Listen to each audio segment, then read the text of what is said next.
When you walk up to the vehicle with the key, it has a full proximity key system, and it'll sense the key and allow you to unlock the door and everything. So it has that sensing system, but it doesn't automatically turn any lights on like some vehicles when you approach the vehicle.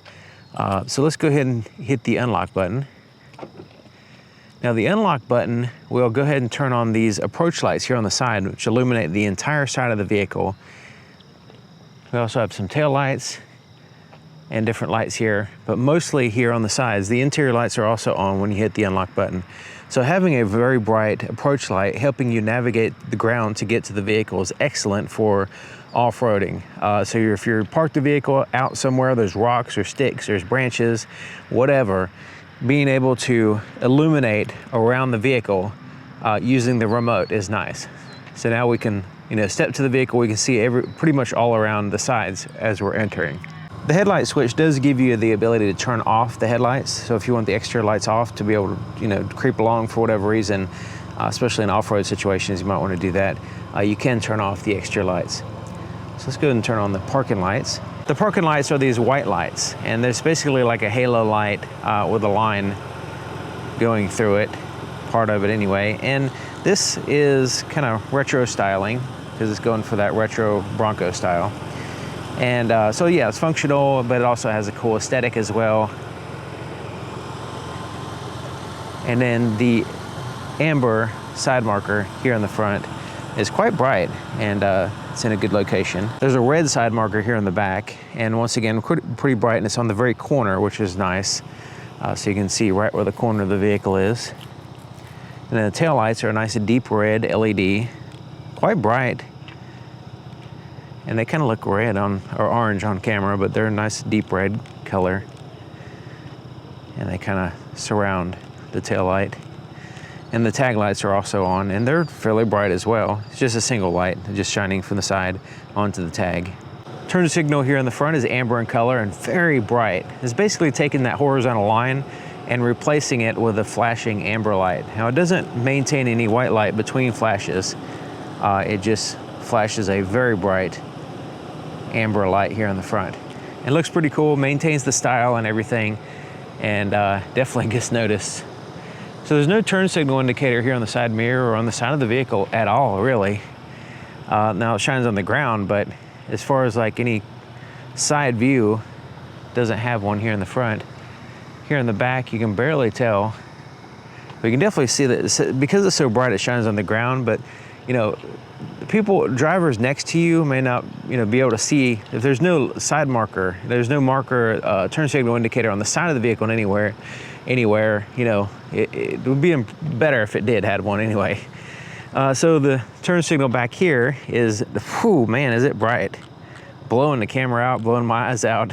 But it's amber in color, and man, is that a bright turn signal. So it definitely gets your attention for sure. Now right here, seems like they're trying to give you a little bit of a light there on the side. But yeah, I think these are just so bright, they just illuminate everything around the vehicle. That's probably not even an issue. Look at that, it just lights everything up. So the parking lights, these lights right here, are not overly bright, okay? So you're not gonna mistake those as headlights. So let's go ahead and turn on the headlights so you can see what they look like. So you can see a clear difference here. All right. And the headlight is a reflector system. So you can see there is, on the low beam side, there's a reflector here at the very top, and the high beams are reflectors here at the bottom. So you can see it adds light. And yeah, that's some serious, let's see if I can lower the brightness here so you can see in there, see the reflector system. And then the bottom will join in for the high beams.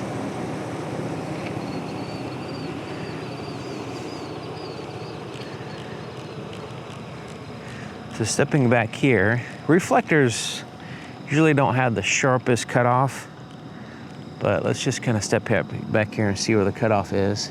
So yeah, it's about 3 feet off the ground, which seems about right. But yeah, they're quite bright.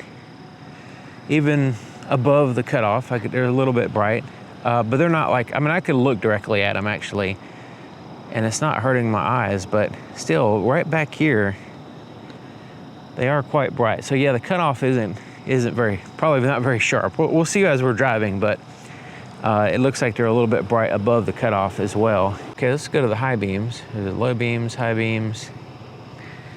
All right, let's go. There's the high beams there. So the high beams, like I said, join in here at the bottom. So now we have the low beams up here, high beams down here, so everything's illuminated. So I like the way it adds light instead of just refocusing a single light. So we have this additional light there. So yeah, that's probably gonna be fairly decent as far as the headlights go. But we are gonna go and take it on the dark road and see how they actually perform.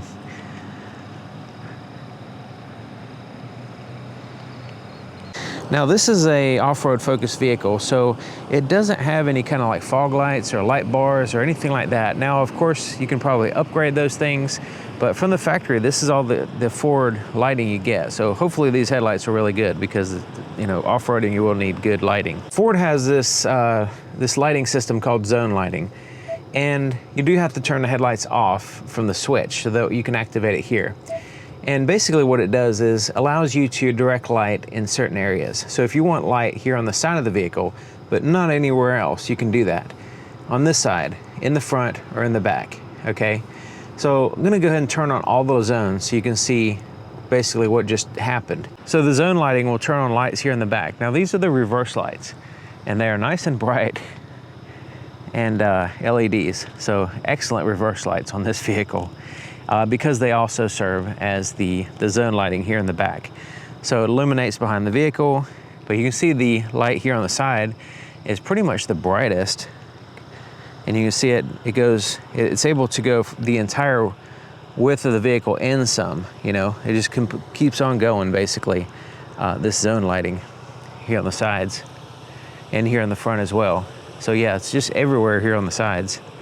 And then the high beam, the headlights basically go in like this dim mode, and they give you some light here on the front, but it's not the full high beam or low beam headlight. It's just like a dim version of that. So you do get forward visibility, but mostly the light is on the sides here. It goes out and projects quite a ways around the vehicle. So yeah, so that's the four sides, the front, back, and each side there. So that's the four zones basically. So it's not just when you're outside the vehicle. You can use it like when you're sitting in the driver's seat, you can turn on the zone lighting and you can see pretty good here on the sides. So like that, so just turn that on or off. And looking at the right there, so you can see how dark it is. I'm gonna go ahead and turn on the zone lighting on the right side so you can see that. The lighting in the front is not quite the full low beams, but it does have some light there in the front. And then the light in the back illuminates. Let's go ahead and put it in reverse so you can see the camera there. And man, it's blasted out on my camera anyway. But yeah, there's lots of light there on the side. Turn on all zones, and then let's turn on the camera without putting it in reverse. And you can see all the light all around the vehicle. So yeah, it's illuminated everywhere. So you got a better view on the camera as well. Here's the camera view without any lights, exterior lights on, so you get an idea. You can still see fairly decent around the vehicle, but with the lighting, of course, illuminates everything so you can see better on the camera. And there's the brake lights. You can see the red brake lights when I hit the brake. And there's a third brake light above the tire. The cargo light just has a single light here on the right side. Right here. It's actually two lights, but they're in the same spot, so it's basically like a single light. And it just kind of casts shadows everywhere and not very good. You can see this dark right in here. So yeah, this is one of those situations where it's like not good for off-road, because if you're going to get something out of a case or a bag or a backpack or a cooler or something like that, this is not going to help you. You can barely find stuff that's just laying in here with this light. So yeah, not good at all. Definitely needs to be improved, especially for the price of this vehicle and what the vehicle is going for. There could be some kind of light up here you know, a light bar across the top, you know, like it could be anything in here, but no, it's just a little cheap light right there. It is fairly bright, but as you can tell, it's just in one spot and it's just casting shadows everywhere, and the position of it's poor. So yeah, it needs to be improved, really. Second row lighting, it just comes from right there, and it basically shines right here in the seat area. So it's kind of like reading lights in a way. Basically, that's what it is, just the reading lights turn on. And you can see okay for sitting back here. It's not terrible. The floorboard is dark right here and stuff, but you know, you can see a little bit there on the back of the console. But yeah, I mean, considering, I guess that's adequate for the situation and the type of vehicle maybe, but you know, for the price range, it probably should be better. To the inside of the door, there's no puddle light. So we have an excellent approach light, right? But as you can tell, when I open the door, this is dark now. So when I open up the door, I can't see what I'm gonna step on necessarily, right? So if I had a dedicated puddle light here, which is typically located under the door and shines on the ground when I open the door, that would be great. Because, you know, getting in and out of the vehicle, they got the approach light going on, but the puddle light is missing. So that's a big miss. All right, so we have some backlit buttons here. Other than that, the door is completely dark. And here in the front, there is some little bit of a light there in the floorboard illumination. But basically, once again, it's just turning on the reading lights as the interior lights. And so yeah, we got some issues here, and there's more to come. And for the old school guys, no, there's not a light under the hood. Have the interior lights on. I just had the door open so you can see what it does. Just turns on those reading lights. And let's go ahead and shut the door. And we're left with the floorboard illumination there. You see a little flickering going on. That's because of my camera. See if I can make that go away. And not really. Next to the headlight switch, there is these buttons here, so you can turn on the side zone lighting independently. You can just quickly turn those on, so you don't have to go into the zone lighting settings to get that. So the side lights are, you know, very easily just turn them on right there. Now the dimmer switch is right here. So this will be the interior gauges. So we can bring it all the way up like that. And then we'll bring it all the way down. All right. Now let's go ahead and shut the door, turn on the interior lights, turn off the interior lights. And let's go all the way down as far as we can go. Notifications constantly popping up. All right, that's as low as the interior brightness goes. Let's bring it up to the max. We'll go step by step here. And that's the max, which the max is a little bit too bright, especially this screen here, because this is the gauge cluster. And I like the fact that it does go a little bit too bright, so you have the full range. And so we can always bring it down.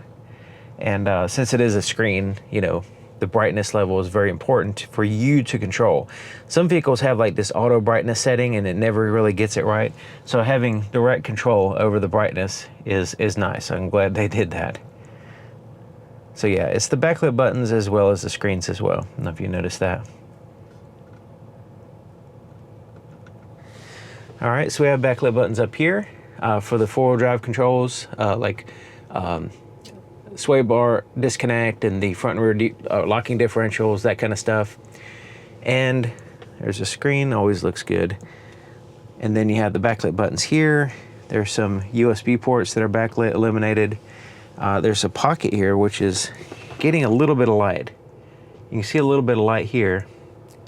And that light, I don't know if you can tell, you probably can't even tell. Let me turn the brightness up on my camera a little bit more. It's like way brighter than what I can actually see. But you can see right here, see that light? If we follow that light up, that's actually coming from up here, right there. And that is like a little moonlight. So there's one here and one here. And in super dark areas, that kind of gives you your bearings. It kind of lets you able to see kind of what's in front of you generally without being overly bright. So I really like that. I wish they just had some kind of lighting in that pocket. Just a little tiny bit of light would be nice. Because, you know, there's a pocket, you might want to get something in and out of it. You know, cup holders could be illuminated at least slightly. The shifter, so the shifter gears are not even illuminated here. Now, when you do change gears, you can see it right here on the screen. So I can understand maybe not having that, but, you know, why not, right? I mean, having the gear shifters, you probably can't even see what I'm talking about because it's so dark, but let's go ahead and turn on the interior lights. So there's the pocket, there's the cup holders, and there's the shifter letters, which don't illuminate it. You have the four-wheel drive controls, which do illuminate. Power window switches, side mirror adjustments, all that's illuminated.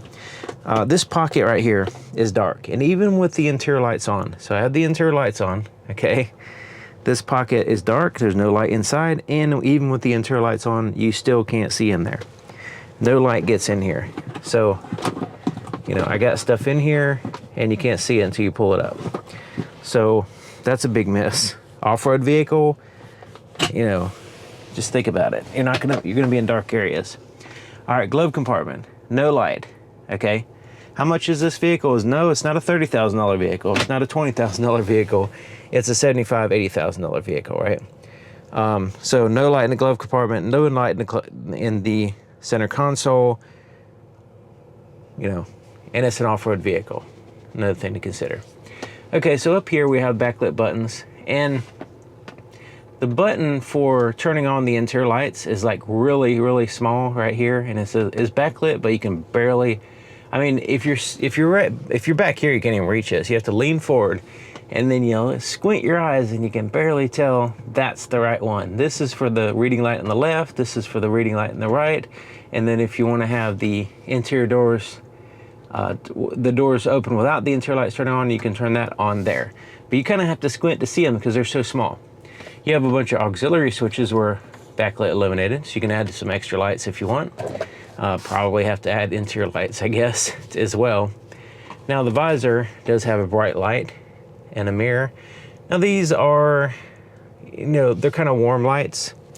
They're a little bit on the bright side though. I've seen this handled a little bit better where it illuminates your face without being too harsh. So, I mean, it's intended to illuminate your face, but still, I've seen that done better. Okay, so the floorboard illumination is what they're calling ambient lighting. So there's no like ambient lighting anywhere else, you know, in the back seat or anything like that. It's just in the floorboard.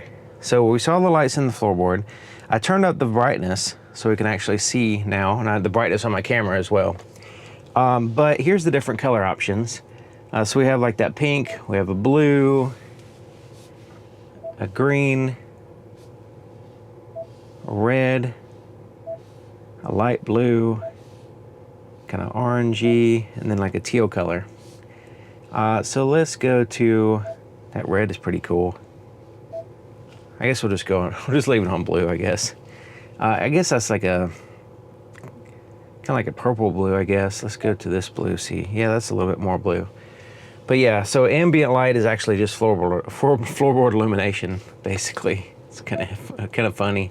So the lighting settings here's right here. You have the automatic high beams, daytime running lamps, and then you have the delay and then the zone lighting here, in which you can turn some features on or off. Here's a navigation map. This is what it looks like at nighttime. Looks pretty cool.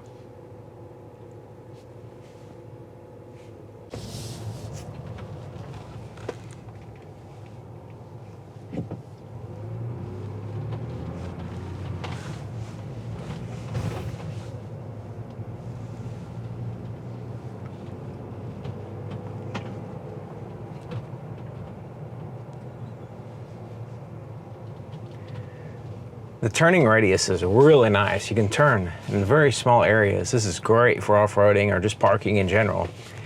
Okay, so there's the low beams and there is the high beams. So you can see the cutoff.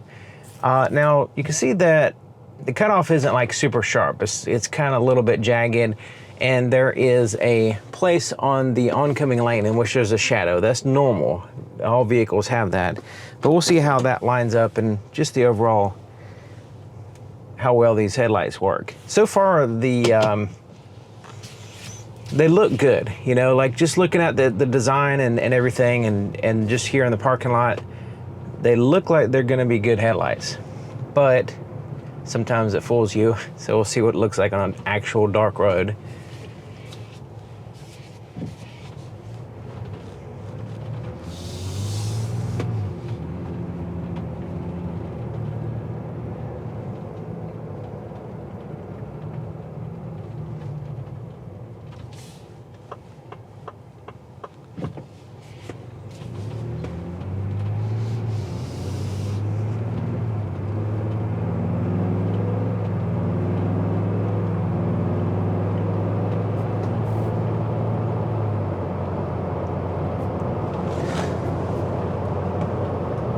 So far, these low beams look pretty good. Hopefully the camera's not bouncing around too much. This vehicle is kind of, depending on the road, it kind of you can feel a lot of bumps. All right, so there's that low beams. I like the way the low beams and fade to high beams and back and forth, especially on the automatic function. Let's turn that off, actually. Let's turn the automatic function off so I have more control over it. Okay, so that, yeah, the low beams, that shadow that's supposed to line up with the oncoming lane, it's barely existent. It's just a tiny little thing, and it is lined up with the oncoming lane. Now, yeah, I mean, with the low beams, I can see on the sides of the road, and the road itself is fine, but it seems like they, as high as they looked before, they seem to bottom out quickly. You know, the distance isn't all that great on these low beams.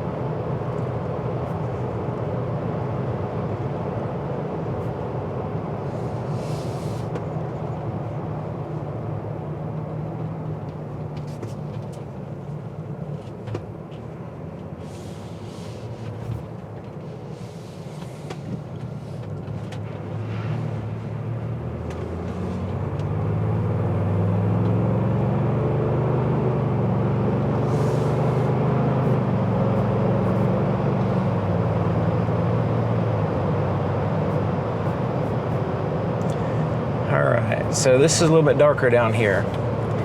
And so yeah, there's the low beams.